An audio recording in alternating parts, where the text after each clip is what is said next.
In today's discussion, we will be talking about the life cycle of a plant, different types of plants, and their unique parts and characteristics. The formal definition of a plant is any organism that has the ability to make its own food through photosynthesis. The foods are stored in the form of sugars and starches. There is a presence of a rigid cell wall apart from the cell membrane. They have eukaryotic cells, which is the presence of a distinct nucleus surrounded by a membrane. The organisms are mostly multicellular, meaning that they are made up of many cells organized to perform a function as a unit. They have unlimited growth at meristems. When meristems are present, their organs are specialized for anchorage, support, and photosynthesis. For example, roots, stems, and leaves. Plants' response to stimuli is rather slow due to the absence of sensory organs and nervous systems. They have limited movements due to a lack of organs for mobility, and their life cycle involves both sporophytic and gametophytic phases. Plants are the major producers in an ecosystem, and they include trees, herbs, bushes, grasses, vines, ferns, mosses, and green algae. Plants come from seeds that contain a tiny plant waiting for the right conditions to germinate. These conditions include adequate water, correct temperature, and a good location. These tiny and active plants' official name is an embryo. An embryo is packaged in material that provides food for when the seed germinates and begins to grow. The food storage is called the cotyledon, and during the early stages of a plant's life cycle, food is obtained from within this part of the seed. When the seed begins to germinate, roots begin to grow. These roots act like straws and absorb water and minerals from the soil. There are two basic root systems, tap and fibrous. Tap roots grow long into the ground and are thick, making certain plants hard to pull from the ground. Fibrous roots all grow at the same length and are thin. Other characteristics of roots is that some lie on the surface while others reach very deep into the ground.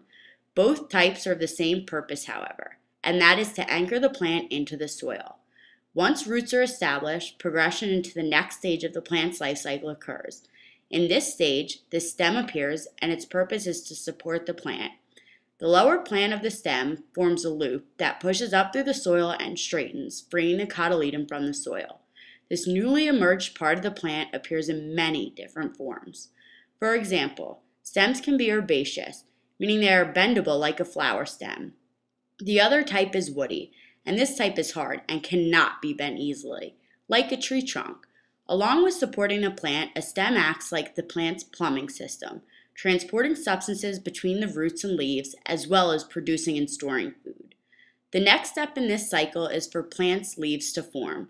Now that the cotyledon is above ground, the tiny leaves that were once inside the embryo begin to expand and eventually will be able to feed the plant through the process of photosynthesis.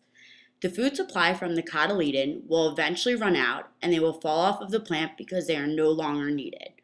Just as the roots and stems of a plant, its leaves come in many different shapes and sizes. There are simple and compound leaves. A simple leaf is made of one simple part, and a compound leaf has many leaflets. Their commonality lies in that they change sunlight into energy through a process called photosynthesis. Leaves are the chief food-producing organs in most plants. In most plants, the greatest amount of photosynthesis takes place in the leaves. The energy source for photosynthesis is light, normally light from the sun. Because the leaves are flat and thin, they allow the plant that may be very large to be exposed to daylight, so that even if the light is not very bright, the leaves have a large energy source available. Some of the light energy falling on the leaf is absorbed by the green pigment chlorophyll. Like other green-colored substances, chlorophyll absorbs red and blue light and reflects green. When an ordinary material absorbs light energy, it is simply heated as a result. What is unusual about chlorophyll is that most of the light energy it absorbs can be transferred as chemical potential energy in a complex series of chemical changes. These result in the formation of higher energy food chemicals such as grape sugar, which is glucose, and cane sugar, which is sucrose. In the light, plants take in carbon dioxide and exchange it for oxygen.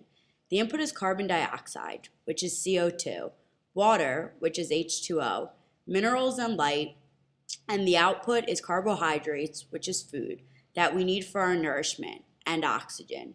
Water is the source of hydrogen for the photosynthetic production of glucose. The glucose turns into the energy for the internal functions of the plant. Food made by photosynthesis is transported away from the leaves by the stem and distributed to all of the parts of the plant. Some of the food is used in shoots and roots for growth, and the rest of it is stored. There are several common misconceptions that students hold about plants. Most students think that trees and grass are not plants. One way to clear this up is to discuss the many different types of plants there are. This can be done through something such as a brainstorming web, where the students name the many different types of plants and the teacher finishes off the web by naming other common plants that the students have not mentioned. Another misconception is that a plant must have soil in order to grow. In order to clear this up, teachers could show examples of aquatic plants that grow in water without soil. You could also germinate seeds in a bag like we did in class. Lastly, students struggle with the fact that plants do not feed by absorbing food through their roots. Students believe a plant gets hungry and needs to eat and drink like humans do. In order to clear up this misconception, you could hold an investigation that explores plant growth with and without light. The teacher can also discuss different things such as fertilizers. This ends our discussion on plants. We hope you learned a lot of interesting facts.